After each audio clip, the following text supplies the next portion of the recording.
Assalamualaikum warahmatullahi wabarakatuh.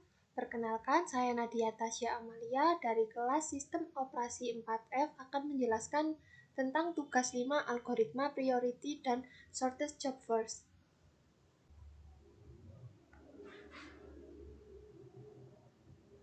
Berikut adalah soal dari tugas 5 mengenai algoritma priority dan shortest job first.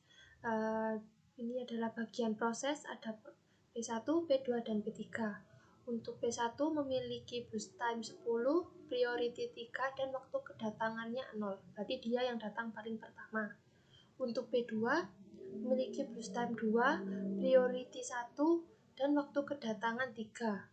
Sedangkan untuk P3 boost time-nya 5, priority 2, dan waktu kedatangan 4. Untuk soalnya, gambar Gantt chart dan tentukan average waiting time serta average turnaround time. Untuk priority non-preemptive, priority preemptive, SJF non-preemptive, dan SJF preemptive.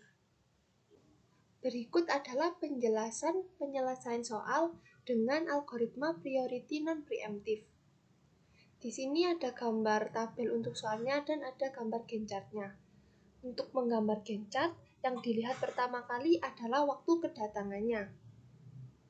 Baru setelah itu kita lihat apakah soal ini termasuk ke kategori non-preemptive atau preemptive. Di sini kita masuk ke kategori non-preemptive.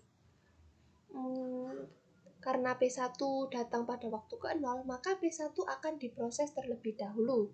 Di sini kategori non-preemptive-nya berjalan sepanjang proses P1. Meskipun sebenarnya di sini kita menggunakan algoritma priority, di mana algoritma ini akan mendahulukan proses yang nilai prioritinya paling kecil. Tapi di sini karena kita menggunakan kategori non-preemptive, maka prosesnya tidak bisa diinterrupt. Di sini sepanjang proses P1, ternyata P2 datang pada waktu ketiga. Meskipun begitu, proses P2 tidak bisa menginterrupt proses P1. Kemudian juga pada waktu keempat, ternyata P3 datang. Tetapi P3 juga tidak dapat menginterrupt proses P1, maka P2 dan P3 akan masuk di dalam antrian RAM. Jadi di sini untuk P2 dan di sini untuk P3. Lalu kita lihat untuk prioritasnya di sini. Karena P2 prioritasnya 1 dan P3 prioritasnya 2, dan kita akan mendahulukan di mana nilai prioritinya yang lebih kecil, yaitu di sini P2. Maka setelah proses P1 selesai, kita lanjut untuk memproses P2. Baru setelah proses P2 terminate, maka kita akan memproses P3 dengan nilai priority 2. Begitulah untuk menggambar Gantt chart-nya. Untuk waiting time-nya sendiri, P1 karena datang lebih awal dan dia langsung diproses, maka dia tidak memiliki waktu tunggu. Sedangkan untuk P2, waktu tunggunya dapat kita hitung dengan cara mengurangkan waktu 10 dengan waktu kedatangannya, yaitu 3. Maka 10 dikurangi 3 hasilnya 7. Untuk P3, cara mengetahui waiting time-nya dengan mengurangkan bilangan 12 dengan waktu kedatangan P3, yaitu 4. Maka 12 dikurangi 4 adalah 8. Lanjut kita cari rata-rata waktu kedatangannya dengan menjumlahkan seluruh hasil dari P1, P2, dan P3, kemudian dibagi 3, jadi 0 ditambah 7 ditambah 8 dibagi 3, hasilnya adalah 5. Untuk turnaround time-nya, yaitu waktu selama total waktu tunggu hingga waktu prosesnya.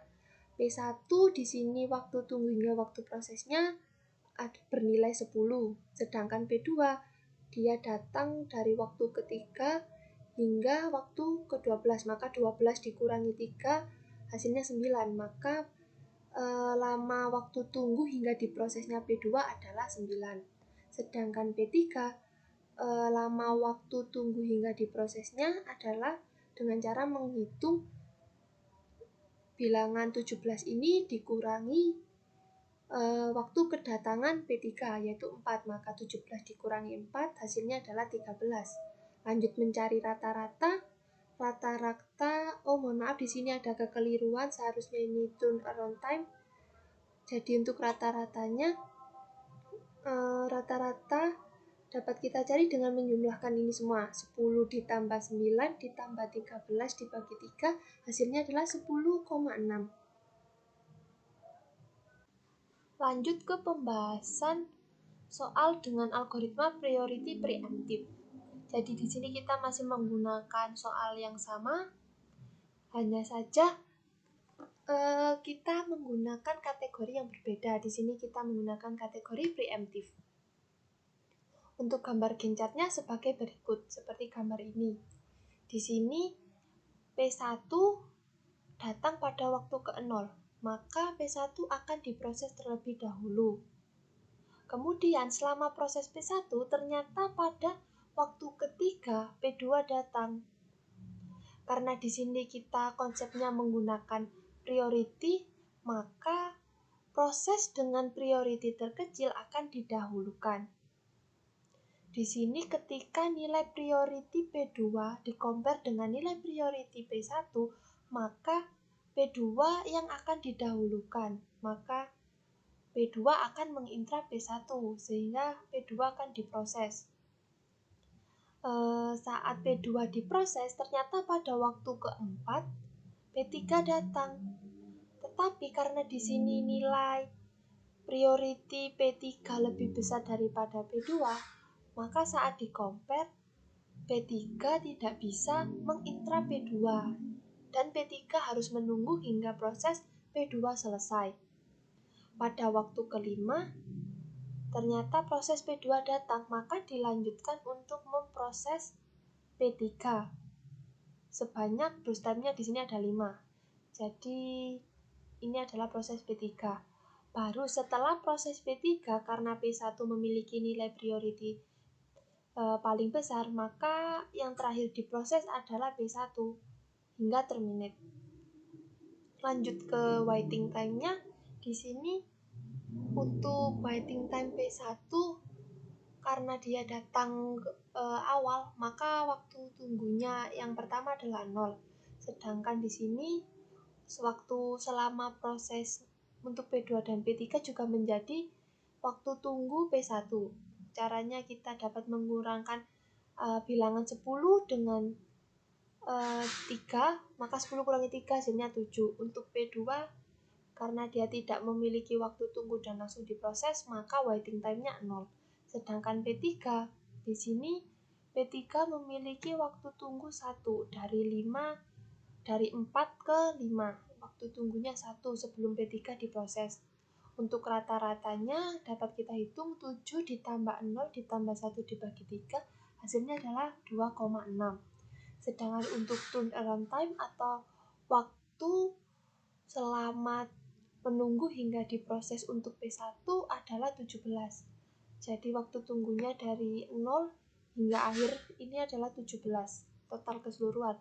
Untuk P2-nya waktu tunggunya karena tidak ada, maka kita gunakan waktu prosesnya saja dengan cara menghitung bilangan 5 dikurangi 3 hasilnya 2. Untuk P3 turnaround time-nya adalah dengan mengurangkan bilangan 10 dikurangi waktu kedatangan 4, yaitu hasilnya adalah 6. Sedangkan rata-ratanya adalah 17 ditambah 2 ditambah 6 dibagi 3, hasilnya adalah 8,3. Selanjutnya adalah pembahasan soal atau penyelesaian soal menggunakan algoritma SJF non-preemptive.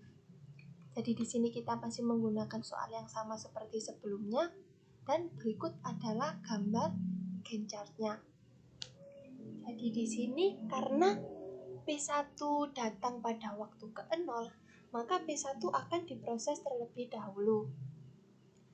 Saat proses P1 berlangsung, ternyata pada waktu ketiga P2 datang. Tetapi di sini P2 tidak bisa menginterrupt P1. Meskipun di sini kita menggunakan algoritma SJF di mana nilai boost time terkecil akan diprioritaskan. Tapi karena di sini kategorinya non-preemptive, maka harus menunggu hingga proses P1 selesai atau interrupt. Jadi ini merupakan bagian non-preemptive-nya. Pada waktu keempat ternyata P3 juga datang. Tetapi karena ini algoritma menggunakan kategori non-preemptive, maka P3 juga belum bisa untuk menginterrupt P1. Jadi di sini P2 dan P3 akan dimasukkan ke antrian RAM. Yang pertama di sini ada P2 dan selanjutnya di sini P3. Untuk proses selanjutnya kita lihat dulu nilai boost time-nya. Di sini karena P2 memiliki nilai boost time paling kecil atau lebih kecil dari P5, maka P2 akan diproses setelah P1. Dan setelah P2 selesai diproses, baru kita memproses P3 karena di sini kondisinya nilai boost time P3 lebih besar daripada P2. Lanjut ke bagian waiting time. Di sini karena P1 datang pada waktu 0 dan langsung diproses, maka P1 tidak memiliki waktu tunggu. Dan untuk P2 di sini cara menghitung waktu tunggunya adalah dengan mengurangkan lama proses P1. Karena P1 terjadi sebelum P2, maka lama proses P1 dikurangi waktu kedatangan P2. Jadi 10 dikurangi 3, hasilnya adalah 7. Untuk waiting time P3, di sini kita dapat menghitung dengan mengurangkan lama proses yang terjadi sebelum P3, yaitu 12 dikurangi waktu kedatangan P3, yaitu 4. Jadi 12 dikurangi 4, hasilnya 8. Untuk cara mencari rata-ratanya sendiri adalah 0 ditambah 7 ditambah 8 dibagi 3, hasilnya adalah 15. Lanjut ke turnaround time. Jadi di sini waktu yang dibutuhkan dari proses hingga mulai dari datang hingga diproses. Untuk P1 karena tidak memiliki waktu tunggu berarti langsung waktu atau lama prosesnya yaitu 10, maka kita tulis di sini 10. Untuk P2 kita gunakan lama prosesnya dan juga lama waktu tunggunya. Di sini P2 selesai pada waktu ke-12. Kita kurangkan waktu ke-12 ini dengan waktu kedatangan P2. Jadi 12 dikurangi 3 hasilnya 9. Untuk P3 sendiri di sini P3 selesai pada waktu ke-17 dan datang pada waktu ke-4. Maka kita kurangkan 17 dikurangi 4 hasilnya adalah 13. Lanjut ke rata-rata turnaround time. Mohon maaf di sini ada kesalahan. Ini seharusnya T.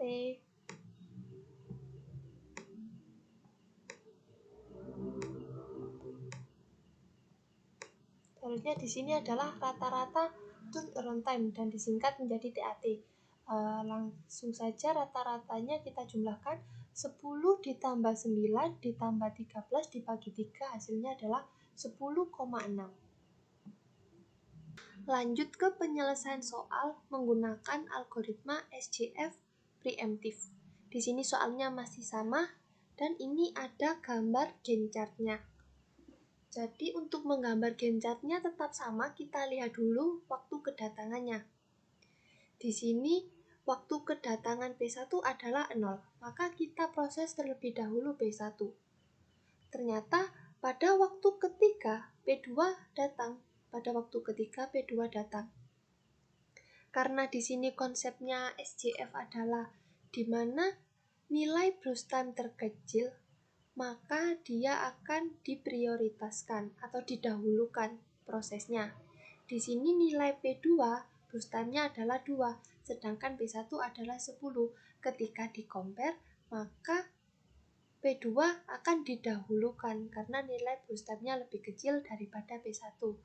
Jadi di sini proses P1 akan dipotong untuk memproses P2. Pada saat proses P2, pada waktu keempat ternyata P3 datang. Tapi kita cek dulu burst time-nya.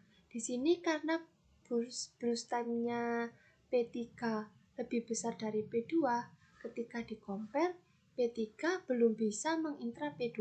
Jadi kita lanjutkan dulu proses P2 hingga selesai. Pada waktu kelima, P2 sudah terminate, maka kita lanjut untuk memproses proses selanjutnya. Di sini karena nilai burst time P3 lebih kecil daripada P1, maka kita proses terlebih dahulu P3 hingga terminate. Pada waktu ke-10, P3 sudah selesai diproses, maka di proses terakhir kita akan memproses P1. Lanjut ke waiting time. Jadi di sini karena P1 tidak memiliki waktu tunggu, maka kita tulis 0. Dan untuk proses P1 yang kedua di sini memiliki waktu tunggu 10 dikurangi 3 hasilnya adalah 7. Untuk P2 tidak memiliki waktu tunggu karena saat datang pada waktu ketiga P2 langsung diproses hingga selesai. Untuk P3 di sini memiliki waktu tunggu 0. Waktu tunggunya 1 karena didapatkan dari 5 dikurangi 4 hasilnya 1. Lalu untuk rata-ratanya kita jumlahkan 7 ditambah 0 ditambah 1 dibagi 3 hasilnya adalah 2,6. Untuk turnaround time-nya yaitu waktu yang diperlukan sistem untuk memproses dan menunggunya. Di sini waktu yang dibutuhkan P1 dari datang hingga selesai proses seluruhnya adalah 17. Mulai dari ini hingga 17. Untuk P2, waktu tunggu dan waktu prosesnya totalnya adalah dengan mengurangkan bilangan 5 dikurangi 3. 5 kurangi 3 hasilnya 2. Untuk P3, cara mencari turnaround time-nya kita kurangkan akhir proses dari P3 dengan waktu kedatangan P3 yaitu 4. 10 dikurangi 4 hasilnya 6. Untuk rata-ratanya dapat kita hitung 17 ditambah 2 ditambah 6 dibagi 3 hasilnya adalah 8,3.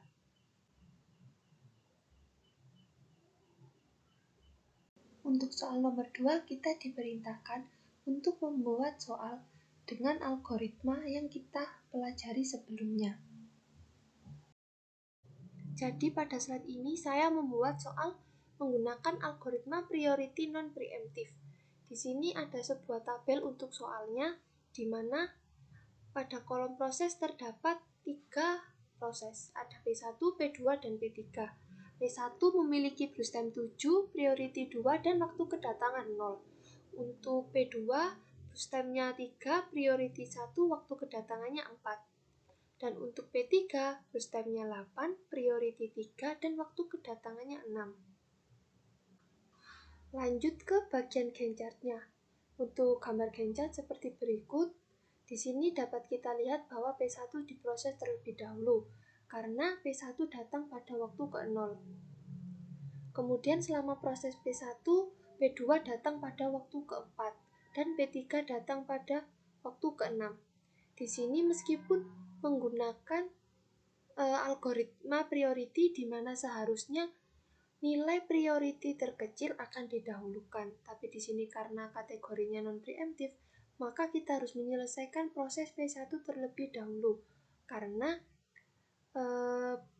non-preemptive-nya ini berjalan selama proses P1 berlangsung. Selama proses P1 berlangsung dan P2 dan P3 sudah datang, P2 dan P3 akan disimpan di dalam RAM. Kemudian setelah proses P1 terminate, kita akan melanjutkan untuk memproses proses selanjutnya. Di sini kita lihat dulu untuk priority-nya apakah lebih kecil P2 atau P3. Di sini pada tabel, nilai priority P2 adalah 1 dan nilai priority P3 adalah 3. Jadi nilai prioritinya lebih kecil P2. Maka dari itu, untuk proses setelah P1, kita akan memproses P2 terlebih dahulu. Baru setelah proses P2 selesai atau terminate, kita akan lanjut untuk memproses P3. Karena di sini nilai prioritinya P3 lebih besar daripada P2. Lanjut ke bagian waiting time. Di sini karena P1 langsung diproses, maka P1 nilai waktu tunggunya adalah 0. Untuk P2, di sini P2 datang pada waktu keempat dan diproses pada waktu ke-7, maka waktu tunggunya adalah 7 dikurangi 4 sama dengan 3. Untuk P3, di sini P3 diproses pada waktu ke-10, maka waktu tunggunya adalah 10 dikurangi waktu kedatangannya. 10 dikurangi 6 hasilnya adalah 4. Maka dari itu, untuk rata-rata waktu tunggunya adalah 0 ditambah 3 ditambah 4 dibagi 3, hasilnya adalah 2,3. Untuk perhitungan turnaround time-nya adalah P1 memiliki waktu tunggu hingga diproses sebanyak 7 satuan waktu. Karena P1 diproses dari awal dan tidak memiliki waktu tunggu, maka TAT-nya adalah sepanjang ini. Hasilnya 7. Untuk P2-nya, waktu proses dan waktu tunggunya kita dapat mencarinya dengan mengurangkan 10 dikurangi 4. 4 ini adalah waktu kedatangan. 10 dikurangi 4 hasilnya adalah 6. Untuk P3, turnaround time-nya adalah 10 dikurangi waktu kedatangan P3 ditambah lama proses P3. 10 dikurangi 6 ditambah 8 hasilnya adalah 12. Jadi rata-ratanya adalah 7 ditambah 6 ditambah 12 dibagi 3 hasilnya adalah 8,3. Selanjutnya kita membahas mengenai algoritma priority preemptive. Di sini kita masih pakai soal yang sama dengan sebelumnya dan ini adalah gambaran untuk Gantt-nya. Di sini kita ketahui P1 diproses terlebih dahulu karena P1 datang pada waktu ke-0. Kemudian pada waktu keempat P2 datang. Sebelum itu mari kita lihat nilai priority dari P1 dan P2. Untuk nilai P1, nilai prioritinya adalah 2. Sedangkan untuk P2, nilai prioritinya adalah 1. Jadi di sini saat kita compare nilai P1 dan P2, maka P2 akan menginterrupt P1 sehingga menghentikan proses P1 dan menggantinya dengan proses P2. Kemudian pada waktu ke-6 P3 datang. Di sini kita lihat lagi nilai prioritinya. Karena nilai priority P3 adalah 3, maka artinya nilainya masih lebih besar daripada P2. Maka proses P2 tetap dilanjutkan hingga selesai. Pada waktu ke-7 proses P2 datang. Karena di sini tersisa proses P1. Karena di sini tersisa proses dari P1 dan P3,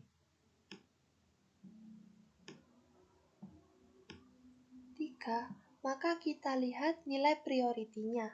Di sini nilai priority P1 adalah 2 dan nilai priority P3 adalah 3. Karena nilainya masih lebih kecil P1, maka setelah P2 kita lanjut untuk memproses P1 terlebih dahulu.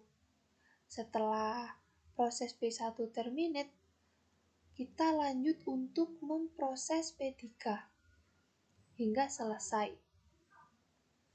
Lanjut ke bagian untuk perhitungan waiting time-nya. Di sini P1 memiliki waiting time 7 dikurangi 4. Hasilnya adalah 3. Untuk P2 karena langsung diproses, maka nilai waiting time-nya adalah 0. Untuk P3, cara menghitung waiting time-nya adalah yaitu dengan mengurangkan bilangan atau waktu awal proses P3 dengan waktu kedatangannya, yaitu 10 dikurangi 6 hasilnya adalah 4. Untuk rata-ratanya kita jumlahkan 3 ditambah 0 ditambah 4 dibagi 3 hasilnya adalah 2,3. Kemudian untuk total waktu datang hingga waktu proses atau turnaround time untuk P1 adalah 10. Mulai dari datang hingga selesai diproses adalah 10.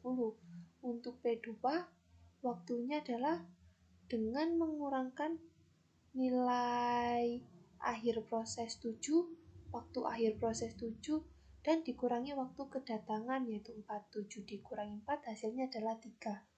Untuk P3 karena selesai pada waktu ke-18, maka kita kurangkan 18 dengan waktu kedatangan P3 yaitu 6. 18 dikurangi 6 hasilnya 12. Kemudian kita cari rata-ratanya 10 ditambah 3 ditambah 12 dibagi 3 hasilnya adalah 8,3. Selanjutnya kita membuat soal dengan algoritma SJF non-preemptive. Ini adalah gambar atau tabel yang sudah saya buat. Di sini P1 memiliki brush time 5 dan waktu kedatangan 0. Untuk P2 brush time-nya 9 dan waktu kedatangannya 3. Sedangkan P3 brush time-nya 4 dan waktu kedatangannya 5. Untuk gambaran Gantt chart-nya seperti gambar di samping tabel ini.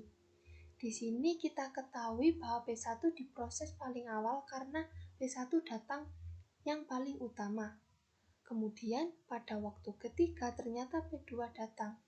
Namun karena di sini kategorinya non-preemptive, maka P2 tidak dapat menginterrupt P1. Maka P2 akan disimpan di dalam RAM atau antrian RAM. Jadi di sini ada P2.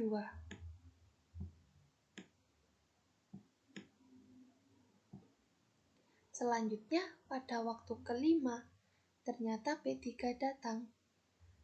Maka dari itu, kita lihat dulu nilai brush time-nya. Kita masukkan dulu P3 ke dalam antrian RAM.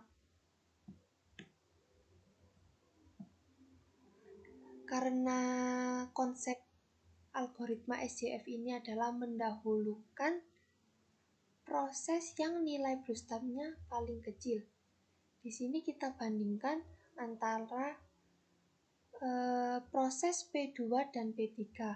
Di sini P2 memiliki brush time sebesar 9, sedangkan P3 sebesar 4. Maka dari itu berarti kita dahulukan pemrosesan untuk P3. Jadi setelah P1 selesai diproses, maka lanjut untuk memproses P3. Setelah P3 selesai atau terminate, barulah kita memproses P2 hingga terminate. Untuk perhitungan waiting time-nya dapat kita ketahui bahwa P1 memiliki waktu tunggu 0.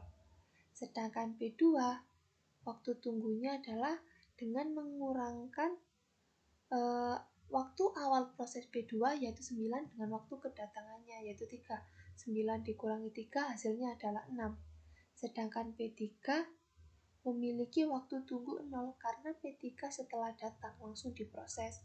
Untuk total atau rata-ratanya adalah 0 ditambah 6 ditambah 0 dibagi 3 hasilnya adalah 2. Untuk turnaround time atau waktu atau total waktu kedatangan hingga diproses dari P1 adalah 5.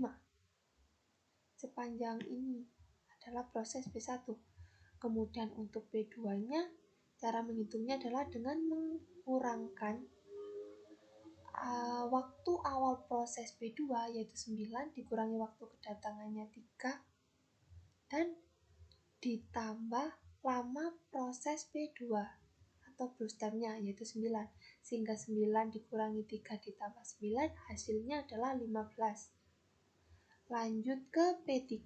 Di sini turnaround time P3 adalah 9 dikurangi 5 hasilnya adalah 4. Untuk rata-ratanya 5 ditambah 15 ditambah 4 dibagi 3 hasilnya adalah 6.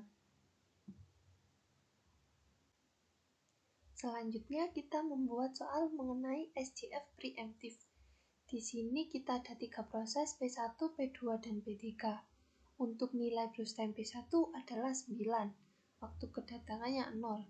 Untuk P2 brush time-nya 5, waktu kedatangannya 3. Sedangkan P3 brush time-nya 4 dan waktu kedatangannya 5. Ini adalah gambar Gantt chart-nya. Dari Gantt chart ini dapat kita ketahui bahwa P1 diproses lebih awal karena datang pada waktu ke-0.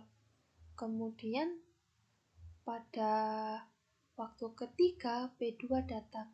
Di sini kita lihat dulu nilai brush time-nya karena konsep SJF adalah mendahulukan proses dari nilai brush time yang paling kecil. Di sini kita lihat karena nilai P2 adalah 5 dan P1 adalah 9, maka ketika di-compare, P2 akan menginterrupt P1 sehingga proses P1 berakhir dan atau terjeda dan digantikan oleh proses P2. Kemudian pada saat P3 datang, kita lihat juga nilai brush time-nya. Di sini nilai brush time P3 adalah 4. Karena nilai brush time P3 lebih kecil daripada P2, maka ketika di-compare, P3 akan menginterrupt P2 sehingga menjeda proses P2. Kemudian akan dilakukan proses P3 hingga terminate. Kemudian kita lihat daftar proses yang belum tersimpan, yang belum terselesaikan di antrian RAM. Di sini ada P1 dan P2. Kita bandingkan terlebih dahulu nilai brush time-nya antara P1 dan P2. Di sini nilai brush time P1 adalah 9 dan P2 adalah 5. Karena nilai brush time P2 lebih kecil, maka kita lanjutkan untuk memproses P2 hingga terminate. Kemudian setelah P2 terminate, kita lanjut untuk memproses P1 hingga terminate juga. Perhitungan waktu tunggunya di sini kita bahas. Untuk P1 waktu tunggunya adalah 0 ditambah 12 dikurangi 3 hasilnya adalah 9. Untuk waktu tunggu P2 adalah 9 dikurangi 5 hasilnya 4. Sedangkan P3 karena setelah data langsung diproses, maka P3 memiliki waktu kedatangan 0. Untuk rata-ratanya adalah 9 ditambah 4 ditambah 0 dibagi 3 hasilnya adalah 4,3. Untuk turnaround time-nya dapat kita lihat bahwa P1 memiliki waktu tunggu hingga waktu proses mulai dari 0 hingga 18. Maka kita tulis P1 sama dengan 18.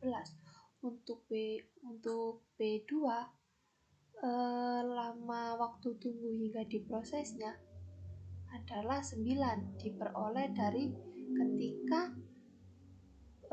P2 terminate adalah waktunya 12.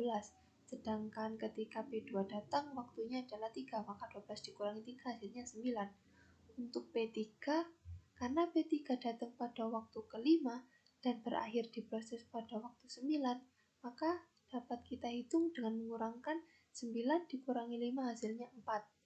Untuk rata-rata turnaround time-nya adalah 18 ditambah 9 ditambah 4 dibagi 3 hasilnya adalah 10,3. Sekian dari saya mengenai pembahasan tugas 5 tentang algoritma priority dan SJF. Kurang lebihnya mohon maaf dan semoga pembahasan yang saya sampaikan dapat bermanfaat bagi kita semua. Saya akhiri, wassalamualaikum warahmatullahi wabarakatuh.